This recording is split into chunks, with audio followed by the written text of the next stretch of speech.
Spiritual ஜோதிடம் TV நேயர்கள் அனைவருக்கும் உங்கள் தாம்பரம் ஸ்ரீ வாராகி ஈசநேசன் சுவாமிகளுடைய நல்லாசிகள், வாழ்த்துக்கள். ஜெய் வாராகி, ஜெய் ஜெய் வாராகி. முக்கியமான கிரக அமைப்புகள் இந்த ஜூன் மாதம் 2ஆம் தேதி முதல் ஜூலை மாதம் 12ஆம் தேதி வரை ஏறக்குறைய 45 நாட்கள் செவ்வாய் பகவான் ஆட்சி பலம் பெறுகிறார்.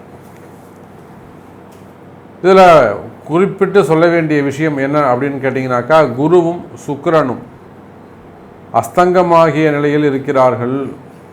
பொதுவாக கிரக அமைப்புகளிலே ஆதித்யாதி நவகிரகங்களில் அஸ்தங்கமான கிரகங்கள், அஸ்தங்கம்னா சூரியனை அந்த கிரகங்கள் நெருங்கி அல்லது சூரியன் அந்த கிரகத்தை நெருங்கி கிராஸ் பண்ணி திரும்பவும் குறிப்பிட்ட டிஸ்டன்ஸ் வெளியில் போகிற வரையிலும். ஏன்னா சூரியன் ஒரு மாதத்துக்கு ஒரு வீட்டில் இருப்பார். அப்போ கண்டிப்பாக அந்த வீட்டில் ஏதேனும் கிரகங்கள் இருக்குமே ஆனால் அந்த கிரகத்தை வேகமாக கிராஸ் பண்ணக்கூடிய கிரகம் சூரியனாக தான் இருப்பார்.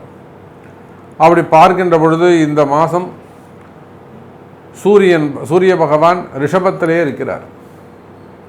ரிஷபத்தில் சுக்கிரனும் குருவும் இருக்கிறார்கள். 2 பேரும் தேவகுரு அசுரகுரு. 2 குருமார்களும் சூரியனிடத்திலே அஸ்தங்கம் அடைகிறார்கள். அஸ்தங்கம்னா செயல் இழப்பு, ஜீரோவாக இருப்பாங்கன்னு அர்த்தம்.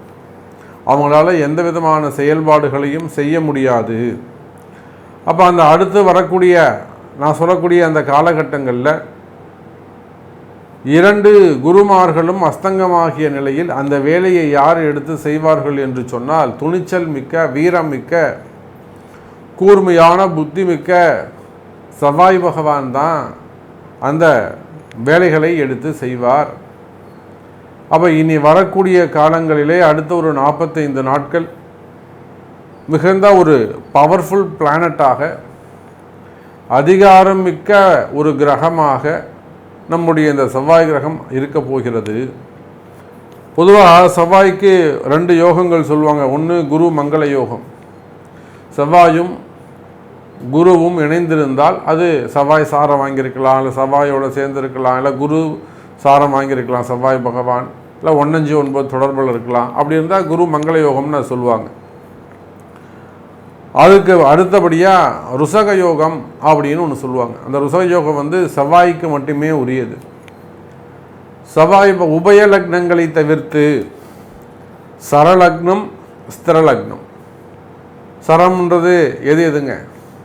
மேஷம், சிம்மம், அதே போல் மகரம் மற்றும் ரிஷபம், கடகம், துலாம், மகரம். அப்போ இந்த 8 லக்னத்திற்கும் ருசக யோகம் உண்டு. செவ்வாய் அங்கே இருப்பாரேயானால், வலுப்பெற்று இருப்பாரேயானால், பலம் பெற்று இருப்பாரேயானால் கிரகமே தேவையில்லை. அப்போ இந்த செவ்வாய் அடுத்த 45 நாட்களில் எந்தெந்த காரகத்துவத்தில் யார் யாருக்கெல்லாம் நன்மை தரப்போகிறார் அப்படிங்கிறத நம்ம பார்க்கணும். பொதுவாக பல நேரங்களில் நம்மளுடைய ராசி அன்பர்கள் என்ன செய்கிறாங்கனாக்கா, மிகுந்த முன்கோபம், ரொம்ப அமைதியாக இருந்துக்கிட்டே இருப்பாங்க, ரொம்ப டேலண்ட்டாக இருந்துகிட்டே இருப்பாங்க, ரொம்ப சாஃப்டாக ஹேண்டில் பண்ணுவாங்க. திடீர்னு கோபப்பட்டு ஏதாவது ஒரு வார்த்தையை விட்டுட்டு அவங்க சொன்ன அந்த வார்த்தை பல பேரை சுட்டுடும். அப்போ அந்த மனசில் பல எதிரிகளை அவர்கள் சம்பாதித்து விடுவார்கள். நல்ல நண்பர்களை எல்லாம் இழந்து விடுவார்கள், அல்லது நல்ல வாய்ப்புகளை எல்லாம் மிஸ் பண்ணிவிடுவாங்க, நல்ல சான்ஸ்லாம் மிஸ் பண்ணிவிடுவாங்க. அப்போ மெயினாக அந்த முன்கோபம், அந்த முன்கோபத்துக்கு யார் காரகத்துவம்னா இந்த செவ்வாய் தான். அதே போல் உங்கள் கோபத்தினால் ஏதேனும் இழந்திருக்கிறீர்களா, உங்கள் கோபத்தால் ஏதேனும் நீங்கள் மிஸ் பண்ணியிருக்கீங்களா, அதெல்லாம் கொஞ்சம் சரியாகக்கூடிய நேரம். அதே போல் துணிச்சல், அதுக்கும் இந்த செவ்வாய் பகவான் தான் காரணமாக அமைகிறார். துணிச்சலை பொறுத்தவரையிலும் செவ்வாய் எதையும் நீங்கள் துணிஞ்சு செய்ய, நான் துணை இருக்கேன் உனக்கு, அந்த குருவும் சுக்கிரனும் இருந்தால் உங்களுக்கு என்ன சப்போர்ட் பண்ணுவாங்களோ அது இந்த செவ்வாய் பகவான் உங்களுக்கு தரப்போகிறார். இப்படி இந்த மாதிரி நிறைய சப்ஜெக்ட் நாம் உள்ளே பார்க்க போகிறோம். ஒவ்வொரு ராசிகளுக்கும் குறிப்பாக உங்கள் ராசிக்கு என்ன நடக்க போகுது அப்படிங்கிறத சொல்ல போகிறோம். உங்களுக்கு எது ப்ளஸ் பாயிண்ட்டாக இருக்க போது, எது மைனஸ் பாயிண்ட்டாக இருக்க போது ரொம்ப ஆர்வத்தோடு இருக்கிறீர்கள் என்பது தெரிகிறது. வாருங்கள் நாம் ஃபுல் டீட்டெயிலாக பார்க்கலாம். கன்னிராசி நேயர்களே, கன்னிராசி நேயர்களே, இந்த செவ்வாயுடைய மாற்றம் ரொம்ப அற்புதமான நல்ல யோகத்தை உங்களுக்கு தரப்போகுது. காரணம் என்னன்னு கேட்டிங்கன்னா, உங்களுக்கு 2 வகையில் இந்த செவ்வாய் உங்களுக்கு நல்ல சுபராக அமைகிறார். ஒரு பக்கம் 3க்கும் 8க்கும் உடையவன். அது நீங்கள் கன்னி லக்னமானாலும் கன்னி ராசியானாலும் 3க்கும் 8க்கும் உடையவன். எப்பொழுதுமே 8க்குடையவன் 8லே ஸ்தான பலம் பெற்றிருந்தால் அது ஒரு வகையில் நல்ல யோகத்தை ஏற்படுத்தும், திடீர் அதிர்ஷ்டங்களை ஏற்படுத்தும். கன்னிராசிக்கு நல்லதே சொல்கிறீங்களே சாமி, ரொம்ப சூப்பராக சொல்கிறீங்க, ஆனால் எனக்கு எதுவுமே நடக்கலை. நானும் ஒரு மாதமும் உங்கள் வீடியோவை பார்க்குறேன். அதில் கன்னிராசிக்கு ரொம்ப சூப்பராக சொல்கிறீங்க, அப்படி நடந்துடும் இப்படி நடந்துடும்னு சொல்கிறீங்க. ஆனால் அந்த கன்னிராசிக்கு நல்லதே நடக்கலைன்னா அஸ்த நட்சத்திரம், எனக்கு எந்த நன்மையும் நடக்கவே இல்லையே. நான் உத்திர நட்சத்திரம், எதிரிகள் தான் சாமி அதிகமாகறாங்க, எனக்கு எந்த நன்மையும் நடைபெறவில்லை. இது நிறைய நம்ம கமெண்டில் பார்க்குறோம். கன்னிராசி என்பவர்களே, ஒரு விஷயத்தை நல்லா புரிஞ்சுக்கணும். கன்னிராசிக்கான பொதுவான பலன்களை நம்ம சொல்லிக்கிட்டு இருக்கிறோம். இது கூட உங்கள் தலையெழுத்துன்னு ஒன்று இருக்குது, அதுதான் உங்கள் பிறப்பு ஜாதகம். அப்போ உங்கள் பிறப்பு ஜாதகத்தை கொண்டு நான் சொல்லக்கூடிய நன்மைகளெல்லாம் உங்களுக்கு பொருந்துமா, எனக்கு நடக்குமா? அப்படி நடக்கணும்னா நான் என்ன வழிபாடு செய்யணும், எந்த தெய்வத்தை பிடிக்கணும், எந்த தோஷத்தை நிவர்த்தி செய்யணும், எந்த தோஷம் நிவர்த்தியானா இந்த யோகங்கள்லாம் நம்மளை வந்து சேரும்ன்றதை அறிந்து நீங்கள் செய்ய வேண்டும். கன்னிராசி அன்பர்களே, வெறும் நம்ம செய்தியை மட்டும் தெரிஞ்சுட்டா படிச்சுக்கிட்டா போகாது, அதுக்கேற்ற மாதிரி நடந்துக்கணும். அது நடக்கிறதுக்கு தேவையான தகுதிகளை வளர்த்து கொள்ள வேண்டும். அப்போ நம்ம இன்னும் இந்த பேசிக்கான விஷயங்களை நம்ம இன்னும் புரிஞ்சுக்கல. நான் கன்னிராசி, எனக்கு 66 வயசு ஆகுது, 86 வயசு ஆகுது, எனக்கு இன்னும் நடக்கலை. அப்போ இதெல்லாம் எந்த அளவுக்குன்னா அறியாமைன்னு தான் நம்ம சொல்ல முடியும். அப்படி பார்க்கின்ற பொழுது கன்னிராசி என்பர்களே, இந்த செவ்வாயுடைய மாற்றம் உங்களுக்கு 70% நன்மையை செய்கிறது. உங்களுக்கு இன்னும் நடக்கும். நான் சொல்லுங்கள் சார், நான் வெளிநாட்டில் இருக்கேன், எந்த கண்ட்ரியில் இருக்கேன், எனக்கு உத்தியோகம் கொஞ்சம் பிரச்சனையாக இருக்குது, சரி பண்ணுவோம். அல்லது எனக்கு கொஞ்சம் ஃபேமிலி ப்ராப்ளமாக இருக்குது, சரி பண்ணுவோம். அல்லது பிள்ளைகளுடைய வளர்ச்சி, ஆட்டிசம் ப்ராப்ளமாக இருக்குது, எல்லாம் வந்து ப்ரீமெச்சூர்டு பேபியாக இருக்குது, அவங்க ஏதாவது கொஞ்சம் சரியாவாங்களா, அதெல்லாம் என்ன கர்மா. இப்போ இந்த மாதிரியாக நீங்கள் யோகம் இருக்குதுன்னு சொல்கிறீங்களே, இதில் ஏதாவது அவங்க வந்து மீட் ஆக முடியுமா, ரெக்கவரி ஆக முடியுமா? இதுதான் புத்திசாலித்தனம். இப்படித்தான் நீங்கள் யோசிக்கணும். சேரில் போய் உட்காந்து நிம்மதியாக கொண்டு எனக்கு இன்னும் நல்லது நடக்கலை, எனக்கு இன்னும் நல்லது நடக்கலாம், எப்படி நடக்கும்? உங்கள் தலையெழுத்து மாறணும்னா உங்களுக்கு இந்த பிறப்பில் உங்களுக்கு என்ன கர்ம வினை இருக்கோ அந்த கர்ம வினையை ஃபஸ்ட்டு நீங்கள் கிளியர் பண்ணணும். அதுக்குத்தான் நம்ம முன்னோர்கள் பக்தி, விரதம், அனுஷ்டானம், ஆலய வழிபாடுகள்னு 3 விதமாக வச்சுருக்காங்க. இப்போ இந்த ஆலய வழிபாடுகள் மூலமாக தான் நம்ம இந்த கர்ம வினைகளை நீக்க முடியும். கன்னிராசி அன்பர்களே, அப்படி பார்க்கின்ற பொழுது 3க்கும் 8க்கும் உடையவன் இந்த செவ்வாய் முழு அசுபர். அந்த அசுபர் ஸ்தான பலம் பெறுகின்ற பொழுது குறிப்பாக குருவும் சுக்கிரனும் அஸ்தங்கம் அடைந்திருக்கிறார்கள். இந்த குருவும் சுக்கிரனும் அஸ்தங்கம் அடைந்த காலத்திலே 8ஆம் அதிபதி வலு பெறுகின்ற பொழுது குறிப்பாக சனி பகவான் 6ஆம் பாவத்தில் இருக்கிறார்.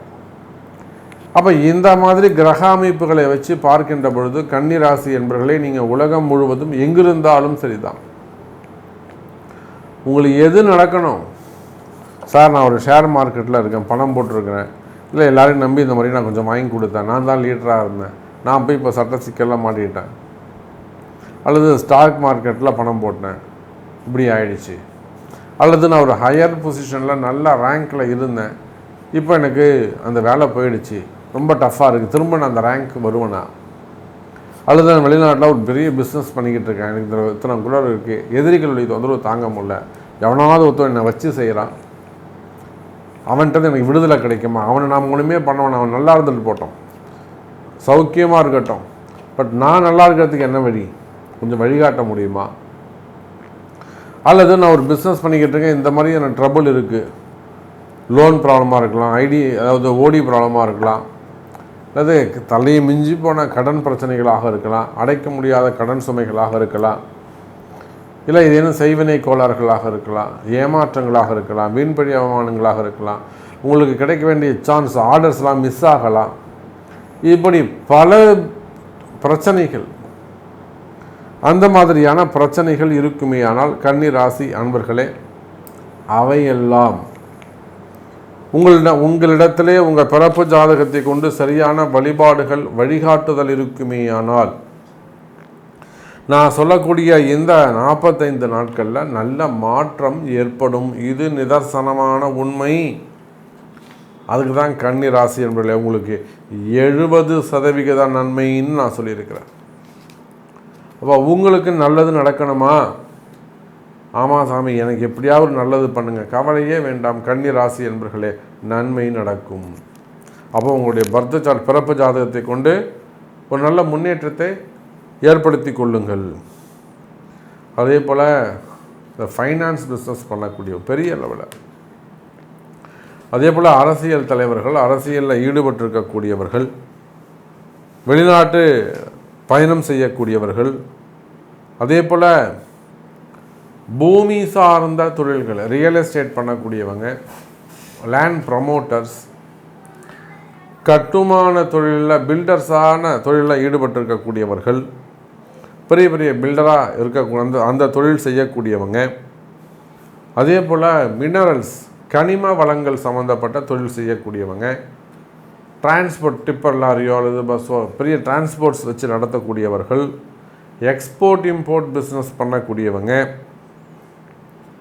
லாஜிஸ்டிக் பிஸ்னஸ் பண்ணக்கூடியவர்கள். அப்போது இந்த மாதிரியான செவ்வாய் சார்ந்த தொழில் செய்யக்கூடியவர்கள், அதே போல் உலோகங்கள், நெருப்பு சம்பந்தமாக அதை உருக்கி செய்யக்கூடியது தான் உலோகம். அப்போ அந்த மாதிரியான ஃபேக்ட்ரிஸ் வச்சு நடத்தக்கூடியவர்கள், இந்த மாதிரியான தொழில் செய்யக்கூடியவங்களா, உலோகங்கள்லாம் என்ன 5 விதமான உலோகங்கள் அங்கே வந்துடும். இது போக அந்த கண்ணாடி இருக்குது, ஃபைபர் இருக்குது, மெட்டீரியல் இருக்குது, காருக்கு தேவையான ஸ்பேர் பார்ட்ஸ் இருக்குது, அங்கே இரும்பு இருக்குது. அப்போ பெரிய பெரிய ஃபேக்ட்ரிஸ், கம்பெனிகள் வச்சு நடத்தக்கூடியவர்கள். அப்போ இந்த மாதிரியான தொழில் செய்யக்கூடிய எனதருமை கன்னி ராசி நேயர்களே, இந்த தொழில் அமைப்புகளில் உங்களுக்கு ஏதேனும் பிரச்சனைகள் இருக்குமே. ஆனால் நிச்சயமாக அந்த பிரச்சனைகள் எல்லாம் விலகக்கூடிய காலம்.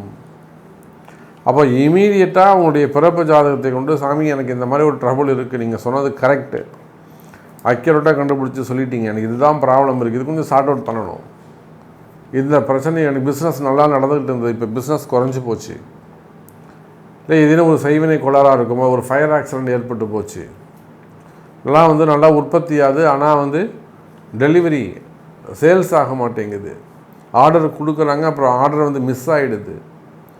இப்போ இந்த மாதிரி எனக்கு உண்மையான தொழிலாளி அமையல, அவங்களுக்கு திருட்டு நடக்குது. அப்போ எனதருமை கன்னி ராசி நேயர்களே, இப்போ உங்கள் கம்பெனியில், உங்கள் தொழிலில் என்ன மாதிரியான பிரச்சனை இருக்குது என்பதை அறிந்து அதை கொண்டு சொல்வீர்களே. ஆனால் அதற்குரிய வழிபாடுகள், பரிகாரங்கள், பிராயச்சித்தங்கள் செய்வீர்களே. ஆனால் நிச்சயமாக இந்த செவ்வாயுடைய மாற்ற காலங்களில் அற்புதமான முன்னேற்றம் அமையும், நல்ல முன்னேற்றம் அமையும். அதே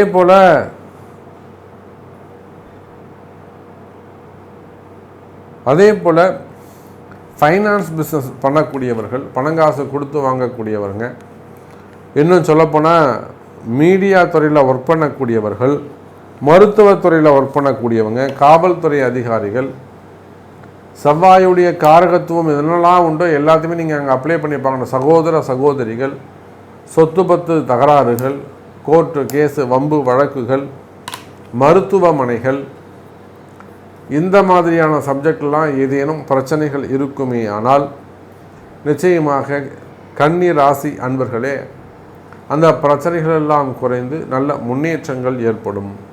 குறிப்பாக ஷேர் மார்க்கெட்டில் பணம் போட்டு ஏமாறுவது, ஸ்டாக் மார்க்கெட்டில் பணம் போட்டு ஏமாறுவது, அல்லது ஆன்லைனில் ஏதாவது பணம் போட்டு ஏமாறுவது, அல்லது உதவி செஞ்சுட்டு பணங்காசு உதவிக்குன்னு கொடுத்துட்டு அங்கே வராமல் இருப்பது, இல்லை அவங்க உங்களை ஏமாற்றுவது, நான் கொடுக்க மாட்டேன் உங்களால் முடிஞ்சது பண்ணிக்கோ அப்படிலாம் இன்றைக்கி தரேன் நாளைக்கு தரேன்னு ஒரு போஸ்ட்போன் பண்ணிகிட்டே இருக்கிறது.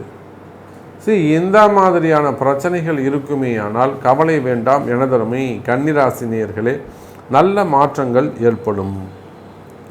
அதே போல் கனிம வளங்கள் பிஸ்னஸ் பண்ணக்கூடியவங்க, மினரல்ஸ் தாது பொருட்கள், குவாரிகள் மற்றும் tender business, group of companies, corporate நிறுவனங்கள், அதே போல் விவசாயிகள், அதே போல் நல்ல பதவி போட்டிகள் இதெல்லாம் இருக்குமே ஆனால் ஒரு விவசாயமாக இருக்கீங்க, ஒரு தோட்டம் தோப்பு வச்சு நடத்துகிறீங்க, உற்பத்தி அதிகமாக இல்லை உற்பத்தி குறைஞ்சி போகுது, இல்லை ஏதோ நஷ்டம் ஏற்படுது, அதுக்கெல்லாம் ஒரு சில காரணங்கள் இருக்கும். அடுத்தடுத்து அந்த தோப்பில் ஏதேனும் ஒரு கால்நடைகள் இறந்துக்கிட்டே போகுது, அதெல்லாம் காரணங்கள் இருக்கும். அப்போது அந்த மாதிரியான பிரச்சனைகள் இருந்தாலும் கன்னி ராசி நேயர்களே அவையெல்லாமும் சரியாவதற்கு வாய்ப்புகள் உண்டு. ஸோ இந்த செவ்வாயுடைய மாற்றம் கன்னி ராசிக்கு 70% நன்மை ஏற்படும். ஸோ உங்களுடைய பிரச்சனை என்ன அப்படிங்கிறத சொல்லுங்கள். நிச்சயமாக அதுக்கு உங்களுடைய பிறப்பு ஜாதகம் தான் பேசும். பிறப்பு ஜாதகத்தை கொண்டு அதுக்கான கொஞ்சம் அனலைஸ் பண்ணி அதுக்கான பரிகாரங்கள் பிராயச்சித்தங்கள் செய்வீர்களே ஆனால் நிலையான மகிழ்ச்சியான வாழ்வை நீங்கள் பெறுவீர்கள்.